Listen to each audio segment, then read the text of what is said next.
Hi guys! So you may notice my new curtain. I just made this earlier today. I'm hoping that this background sort of looks better on camera. So anyway, today I have a review of some of the various Wet n Wild color icon things. I'll be reviewing this plus the trio that I have plus the single colors that I have. So I'm just going to start with these like 6 color palettes that everybody has been raving about lately. And I have them in Vanity, which is like the gold and brown one, in Lust, which is the purple one, and it looks more like that actually. And then in Greed, which is like peach and silver. Now first off, I will say that these are very, very nice as far as the matte shadows go. In all of these, the colors along, like, when you're looking at it along the left side are matte, and then the ones on the right side are shimmery, so it's really nice to have those colors sort of in with the pre-coordinated look. If I can get this open. So just like with this one, you have sort of 2 darker colors. This one's matte, or this one's matte and this one's shimmer, this one's matte and this one's shimmer, this one's matte and this one's shimmer. And I do like that, and these are, well, I probably should pick a better example than the brown one, but the matte colors are very pigmented for being matte colors. There's the purple matte. I'm sorry this lighting is really weird, but and here's one of the darker matte shades. So as you can see, they are definitely very pigmented, but like when I swatch them, that is them swatched on my hand without a base. Okay, this really isn't working. Okay, that is them swatched on my hand without a base. So they're very, very pigmented, but I just I don't really like the color combinations all that much.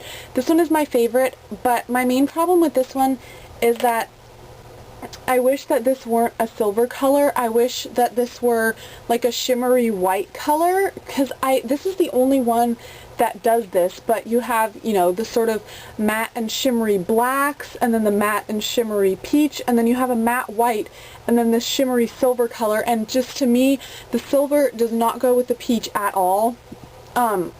But I do really like these 2 peach colors, so this is sort of my favorite palette, but it also kind of annoys me because I don't like this silver. But yeah, so I generally like these pretty well. However, I don't think that they deserve the huge hype that they've been getting. Like, I think that they're definitely good products. I would rate them at least a 7 or 8 out of 10, but I think that they're way hyped up, and it's probably just because you don't find too many good drugstore matte colors, and these definitely are good for the matte colors, but there's only one other palette, and that's like the blues and greens, and I forget what it's called, but I don't have it because I don't really wear those colors. But anyway, these are like $4.99, I believe, so they're definitely not expensive. If you're interested, definitely go pick up a few. I do like these, but I think that they're a bit overhyped. Still, for the price, I think they are pretty decent quality. Okay, now I'm going to be reviewing this trio, and the only one that I have is Walking on Eggshells, because the others, I either had something that was similar or didn't think that I would use it. So it has this sort of peachy color, and then a brown color, and then like a creamy highlight color. Now, these are all shimmery. I don't think that any of these have matte shades in them, but I do like them. And there will be swatches of like all of these colors at the end. So these are what the colors look like swatched on my fingers. And as you can see, this one especially, the sort of pinkish color, it's a little bit chalky, but they're all pretty pigmented, especially the peach color and the highlight color, and the brown color is nice for going in the crease if you don't want that really deep color. So I would definitely recommend this for just sort of a daytime neutral look. I would rate this probably, you know, about an 8 out of 10 or so. It's not an amazing product, but it's definitely a nice thing to have, especially for, you know, younger girls, or just, like I said, people who are looking for a nice, quick, everyday look. Are these single shadows, and they're pretty small, just comparing to the size of a color in, you know, the 5 color palettes. They're slightly bigger, but okay, so this comes with 7 grams total, so it would be a little bit over 1 gram per color, and then this comes with 1.7 grams total, so you're getting a bit more, but not all that much more product.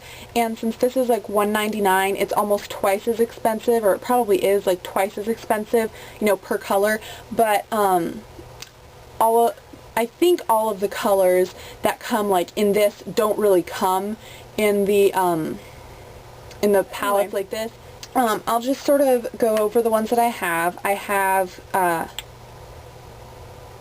Kitten, which is a lavender color with sort of gold sparkles, and this one I was sort of disappointed with because it looks pretty pigmented, but then when you actually swatch it, it's right here and it basically just disappears. Even with the base, it's not that pigmented, so I was sort of disappointed with that. Same with this one. This one is in Lagoon, and it's a bright blue, but it's not incredibly pigmented. And this one is definitely better over a base, but still not incredibly pigmented. This one is one that I really like. This is Envy. Oh, my lighting is so weird. I'm sorry, you guys. And this is, if I can get it open, just a nice, like, medium green color. I've heard that it's a dupe for MAC's Humid, I believe it is. And it looks like this. This one is pretty pigmented, and it goes on like this. It's a nice, like, deep olive green. I really like this. And then I have Penny, which is sort of a coppery orange, and it looks like that on my finger. You probably can't see it too well because it's a pretty neutral color. It's right here. Again, there will be pictures of swatches at the end, but it's just sort of a coppery orangey color with sort of a peach to it. And then this is, I think, my favorite. This is Nutty, and I don't know how close of a dupe this is, but this sort of looks to me like MAC's Satin Taupe. So it's just that sort of, you know, brown with a bit of gray. This is what it looks like on my finger. I really, really like this one for, like, in the crease or the outer half of the lid or whatever. And that's what it looks like. Again, extremely pigmented, very soft, excellent application. So for these 3 colors, Nutty, Penny, and Envy, I would definitely rate these like a 9 out of 10. I think that these are excellent colors. They're wonderfully pigmented. They're at a pretty good price. I mean, $2 a piece, that's not bad. And you can sometimes catch them, like I did, on sale, buy one get one free, so then they're really only $1 a piece, which is not bad at all. So if you can find these on sale, I definitely recommend picking up these colors. And there may be other pretty colors that I just don't know about. And then for Lagoon and Kitten, I would probably rate these like a 7 out of 10. They're nothing absolutely amazing, but especially Kitten, it is a pretty color. It's just not as pigmented as I would like, and same with Lagoon. They're pretty, they're just not as pigmented as I would like. But, you know, if you like these colors, still definitely go ahead and try them out if you're, you know, interested in them. This has been my review of the Wet n Wild Color Icon shadows, and I hope you guys enjoyed it. Please subscribe if you liked it, and thank you guys so much for watching. Bye!